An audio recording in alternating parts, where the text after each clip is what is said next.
Flaming Wings and Swords Ministries. My name is Chantal Ryder. God bless you so much. So this video is uploaded on YouTube, but it belongs into my Facebook group, Healing from Trauma, with Chaplain Minister Chantal Ryder, because Facebook doesn't let me upload live videos anymore, and I'm guessing it's because of my religion. So Facebook is a bit discriminatory when it comes to the Christian faith, right?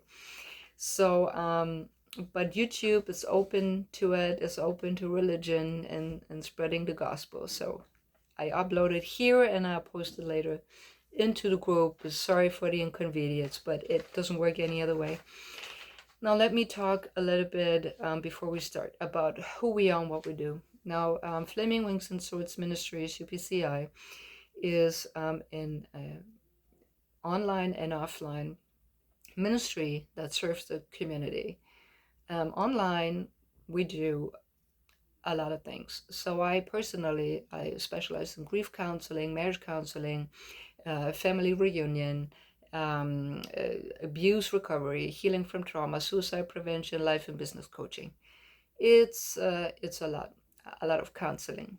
And I'm ordained with the Christian Leaders Alliance, and our ministry is a soul center ministry that is registered with the Christian Leaders Alliance. We are a fellowship church. We want you to come to us and have a relationship with us, and we give you free Bible teachings. We pray with you and for you, and whatever needs you have, you can come to us, and we will try to help with whatever we can. Now, my approach is holistic. It includes implementation of scripture for healing, an exercise program, a physical exercise program, and some information on nutrition, because all of that is important when we want to heal from trauma. I have a bit of background in psychology, so I have training in psychology and in teaching the word. So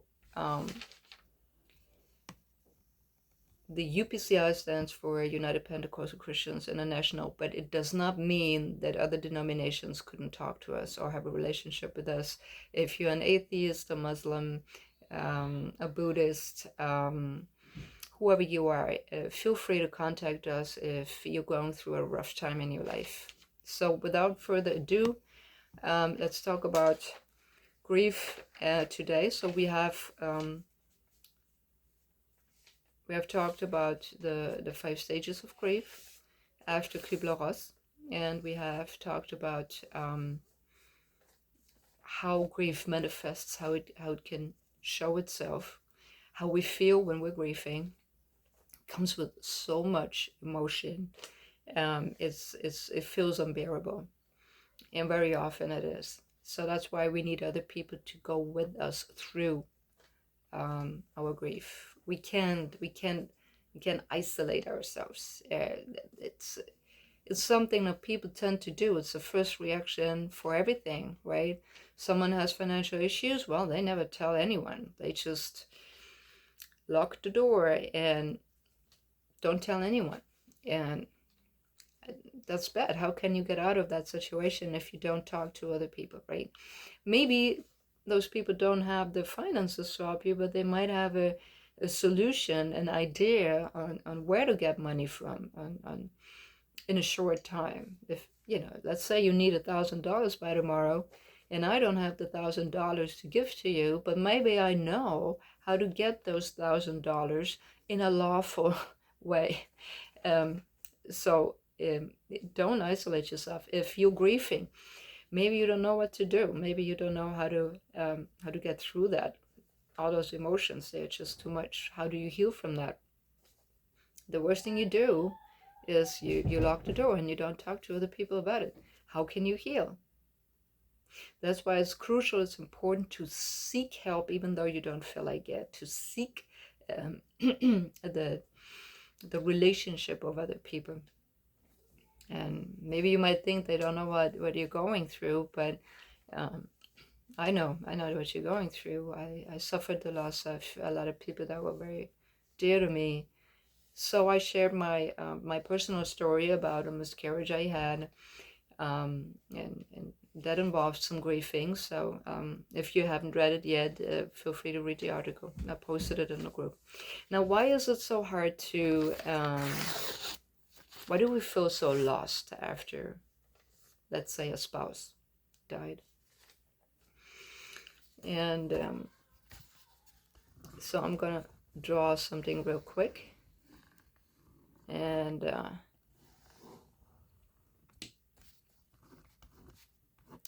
so believe it or not, but I have a degree in graphic design, which involved art lessons. You can see that, right?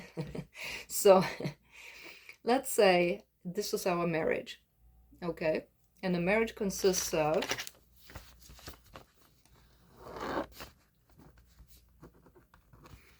in my case, that's me and my husband.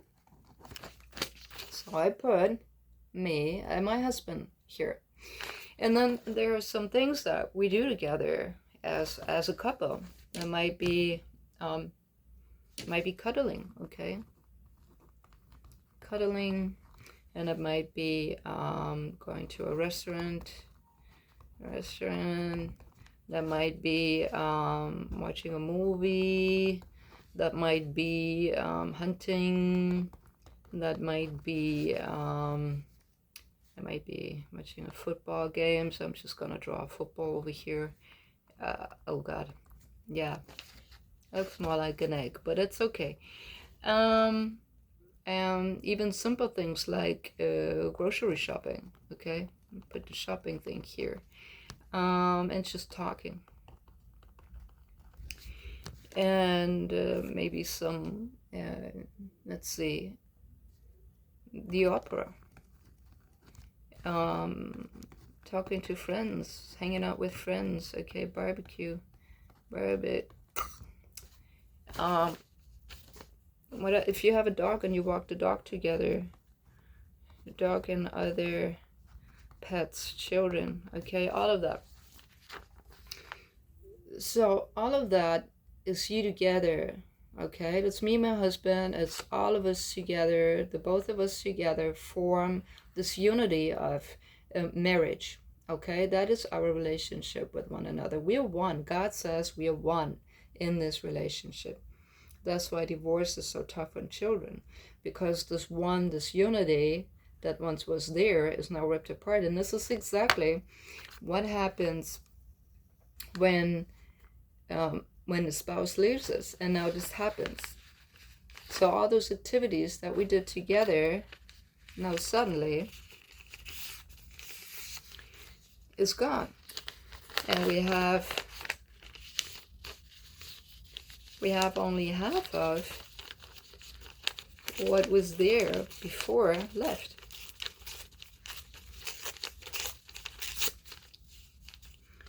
So before we were together, and now we are ripped apart, and this is all that is left of me. That's all that is left of you. At least it feels as if. And that is normal, because we had all those activities together, and suddenly you can't do them together anymore, and you might stop doing them all together. So it's not just with activities that it works that way, but it's also with, let's draw another one.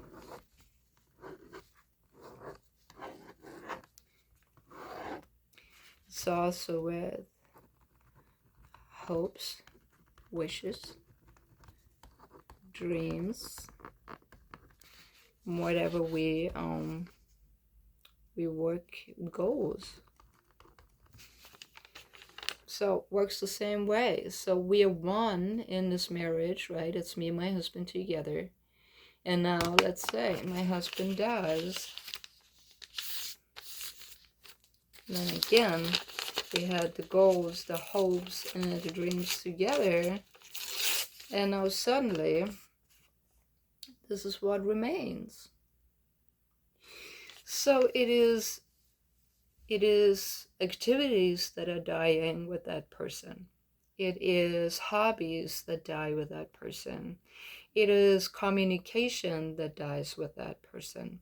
It is a physical relationship that dies with that person. It is hopes, dreams, goals, um, children you had together. You were raising them together. Now you don't. So all of that, it is as if with that person, all of that is buried as well. And this can feel overwhelming because now suddenly we are by ourselves and we have to ask ourselves, well, we had dreams and hopes and wishes and goals together, and we had all those hobbies together, but who am I without my spouse? Now we have to reinvent ourselves and ask ourselves, who are we? What do we want? What do we like? What do we not like? What can we do by ourselves? What can we do with maybe our grown-up children or with other relatives that kind of replaces the activity that we used to do with our spouse before? So it's a lot of things that die with the person that is gone.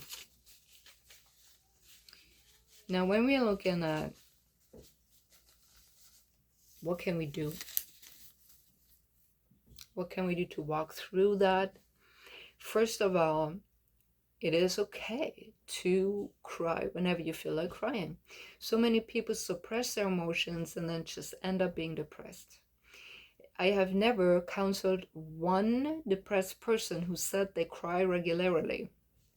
The emotions are all clogged up, and their heart became so hard that now they're just depressed, which is like I explain depression as a catatonic emotional state. It's not really that you are sad in terms of crying. It's more that you're trying to stop yourself from crying into sadness, which doesn't work.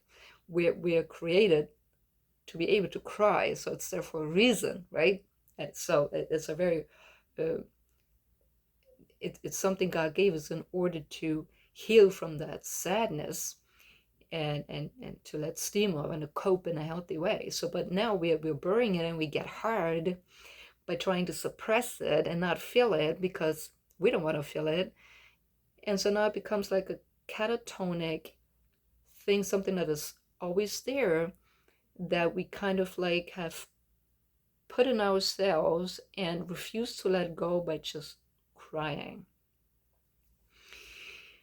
Now, have you ever really felt into this moment of crying and how you feel afterwards compared with how you felt before? I have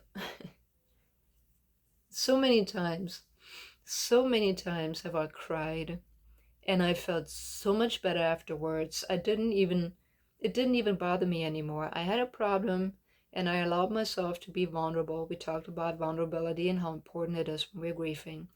I allowed myself to be open and honest to myself and to other people. You know, sometimes people react in a weird way when we're vulnerable. Some of us um, will be ridiculed and laughed at when we open up, especially Christians, right? So, but when we open up and when I allow myself to be vulnerable in front of my husband and I just cry because I'm overwhelmed with bad emotions, just it cleanses, right? With those tears, all of those bad emotions come out. It's a cleansing system God has in place for us. So we let it out, and it's good. And you know, sometimes my husband it reacted with understanding, and other times he didn't. Sometimes it is too much for him, and he can't comprehend what I'm saying or why I'm saying it, and that's fine. That's not what's important. What's important is not that other people understand you in a moment. What's important is you want to open up so that this flow of sadness can leave your body. You don't want this to be manifested inside your heart. Now, with that person that should understand you, that you were vulnerable to, didn't understand what you said, It's perfectly fine to look for someone who understands you. There can be a counselor who personally has experienced loss of a loved one, and they usually understand it better when they have personal experience in the subject they are counseling. Um, Maybe it's a friend, maybe it's a relative, maybe it's a mentor. I do have a mentor that I talk to on a regular basis when things are too overwhelming or confusing. Sometimes I'm just on the phone crying, and it's not someone who's ridiculing, it's not someone who's doing this with the finger, but you shouldn't have, or it's all your fault, or the blame thing. Some people do that. Some of us have friends like Job. They just came there to say, well, maybe you're feeling that way because you did something wrong. You don't want those kind of people around you. You want to really look for someone who understands what you're going through, who's just there to hold you, not necessarily to give you advice on anything, but just says to you, you know what, I'm sorry you're going through this, but we go through this together. To hear that, that can be absolutely healing. Now, my professor, um, Appelhans, so Professor Appelhans, he's a great, wonderful guy, and he was diagnosed with bipolar disorder when he was very young. And the the doctor pulled the parents aside and said, well, children like that don't last long. And that was kind of like a devastating thing to say. I don't think it's right to give up hope on anyone. But the parents said to him, we will go through this. They said to their child, we will get through this together. And he did not kill himself, and he is having a normal life like everyone else. He's married, he's teaching at a Christian Leaders Institute.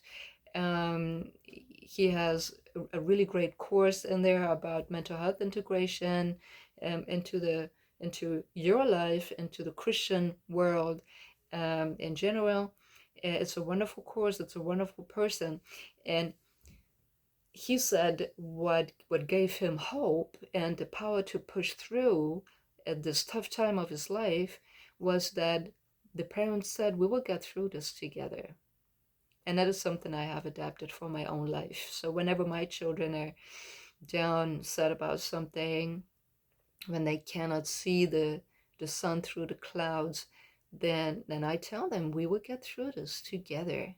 And that is really healing. So look for someone who says that to you. Look for someone who doesn't preach a sermon to you when you're feeling down.